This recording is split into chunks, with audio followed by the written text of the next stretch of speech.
Hello friends, welcome back to Feni for the Soul. Today it's an Indian Army story and I'm going to introduce you to Major General Ian Cardozo of the Gorkha Rifles, a very brave officer. He did not hesitate to cut off his own injured leg in the 1971 war for Bangladesh. And in later years, he didn't let this disability come in his way, because he continued to swim, walk, run, and even climb hills. It took him some 7 long years to convince the generals to allow him to command his own battalion, which he did, and he went on to even command a brigade and a division, and thereby General Cardozo opened the path for many disabled army officers to command higher positions in the Indian Army. So he's a real pioneer, and he's written this wonderful autobiography recently called Cardozo. And I urge you to really read this book, because he's a very, very fine writer, the general. So let's go and meet him now. So, good morning, General. Thank you for giving us time for Feni for the Soul. So, let's start by talking about the injury, how you lost your leg and what happened in that battle of 1971. Then to cut a long story short, I went to the border and I got involved in the Helmand operation. Got involved in the Battle of Sylhet, about which you already know. And after the war, after the surrender of that war by the Pakistani garrison, which consisted of nearly 8,000 people, I got a message from a BSF detachment commander to say that there are so many armed Pakistanis around. Now why were they armed? And who are these Pakistanis? They were people are the ones who surrendered to us.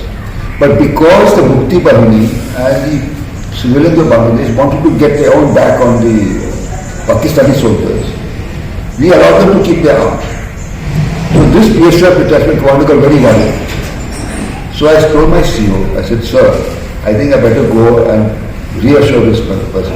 He said, Ian, who is this BSF? We don't know where they have come from. They don't come under us. Why are you getting involved? I said, sir, if he opens fire, if you create an international incident, I think I better go.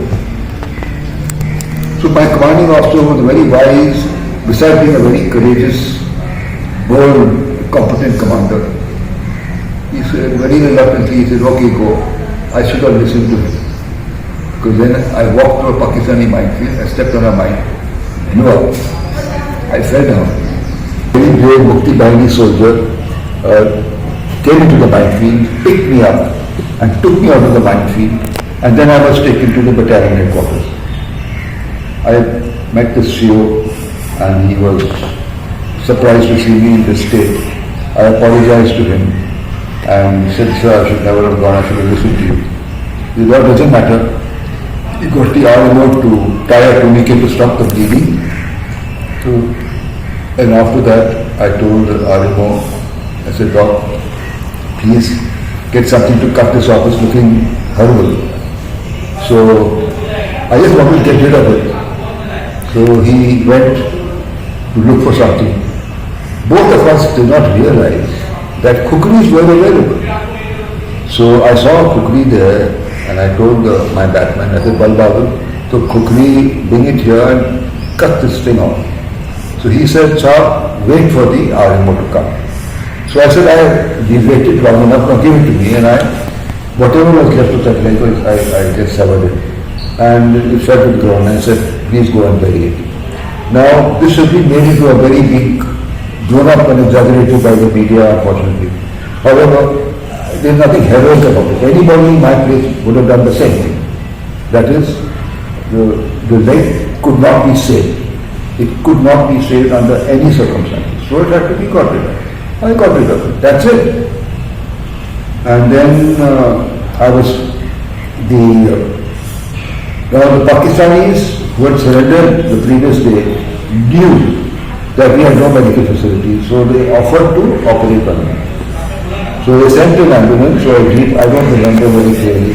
I was taken to the hospital, and there a Pakistani major from the Pakistani Medical Corps operated on me. His name was Major Muhammad Bashir, and he did a very good job. And I feel bad that I have never been able to thank him. Perhaps if he sees this video, he will know that I am grateful. That's nice. So we were just discussing that, General, that you were not able to formally thank Major Mohammad Bashir, but hopefully either him or his family sees this video and they'll be happy that you are, acknowledging his contribution to that fine-tuning of the amputation. After losing your limb and coming back to the Artificial Limb Center in Pune, it took you some 7 years to convince Army HQ to reinstate you back into your regiment. So tell us about that journey and how you eventually succeeded. I took one day at a time, and I said whatever opportunity comes my way, I will try and prove that I am as good as people with 2 legs. So I started running. I used to run 5 to 6 miles every kilometer every morning. I used to swim a lot. But I didn't know how this would help in making me go back to my partner. I did the physical proficiency tests, and then I was on a tour with the vice chief because I was posted to military operations. And the military operations staff also accompanied the chief and the vice chief on his tour. So he was going to J&K and I went with him. And there was no place for me. He and the formation commander were going to various posts in a chopper, in a helicopter. There was no place for me, so I was down with the vehicles. And on the last post, it was about 3 o'clock in the morning, I was told that a friend of mine was commanding that post. So I decided to go up and meet him and have breakfast with him. So I climbed, it was about 2,800 feet or so. And I met him, we had breakfast together, and then the vice chief came on at the post in a helicopter. So he saw me and said, how are you coming? He thought perhaps I had gone to another chopper to get to the post. So I said, sir, I climbed. He said, you can climb? I said, sir, what I cannot do lies in the minds of my senior officers. He said, what do you mean? I said, sir, battle casualties have not been given the opportunity to prove what they can do. So this set him thinking. When we went back to army quarters, he spoke to the chief, and I believe he told the chief that this boy can walk, he can march, he can run, he can climb, he can swim. So what is the problem? This rule is an old rule, we need to look at it again. So the chief said, okay, send him along with me. I'm going to Ladakh next week and let me see how he performs.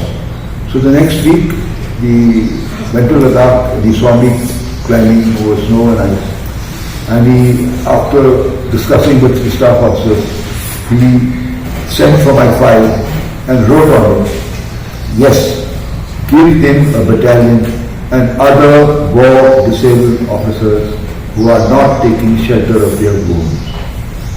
So that changed the whole situation, and I'm glad to say that many war disabled officers were allowed to return to their battalions, to their troops, and 3 of them reached army commander's rank, which is 1 level below the chief. And we, the disabled officers of the army, are hoping that one day we'll have a chief who's a war disabled officer. Fantastic. Fantastic, really, real good news. And in your own case, you finally went and commanded a whole division. Yeah, so the hierarchical society, what happened was, the chief said, I can command a battalion. The rule did not change from promotion beyond battalion. So when I was approved for command of a brigade, I was being promoted on the start. So I wrote a letter to the next chief, General K.B.K. Rao, and I said, sir, I have the honor to inform you that I have been approved for promotion to brigadier's rank, I have commanded a battalion, but the MS branch says that there is no rule which allows me to command a brigade. So higher ranks or higher levels of physical fitness lie in lower ranks. If I can command a battalion, there is no reason why I can't command a brigade. So he said, good, change the rules. And the rules were changed and I was given command of a brigade and others also. And then later on since then there has been no obstacle to promotion to any rank. Fantastic. So General Cardozo, please tell us about that incident where you saved a soldier in the seas off Thiruvananthapuram, the Kovalam beach. Well, we were there on a picnic and a 12-year-old boy was carried away into the sea by a wave and started shouting for help. Now, I don't blame them, but perhaps they didn't have the competence to commit or the ability to save a boy in the sea. So I had to take off my leg because I can't hop on one leg, since I can't hop on one leg in sand or in chikkat. So two officers, I took their shoulders and they launched me into the sea. By this time this boy had gone about 800 meters into the tide was going out, so we were pulling him out into the sea. I swam up to him and he was saying, Uncle, I said, son, don't touch me. If you touch me, we both go. So with one hand I held up, my left hand I held up his head, my right hand I held up his body, and now I have only one leg to kick, to swim. I had no hands to use or the legs to use, only one leg. And there were some rocks, I said we will head for those rocks. And don't worry, if we miss those rocks, somebody will send a boat. Just be calm. Luckily, God was with, I said a prayer to Bhagwan, and Bhagwan was very kind, and we managed to reach those rocks, and I pushed him on top. And now I have to go back. I couldn't climb on those rocks with one leg. So I had to go back. The tide was running out. It took me about 45 minutes to reach the shore. But I couldn't get out of the water with one leg. So those two officers had to come and pick me up, and the youth crowd was there. And they saw that this fellow was only got one leg and he saved this boy. And there were a group of journalists, they wanted a story. So I said, there's no story. They said, what do you mean? I said, we in the army don't talk about ourselves. We don't want to go out and talk to get down. So there's no story.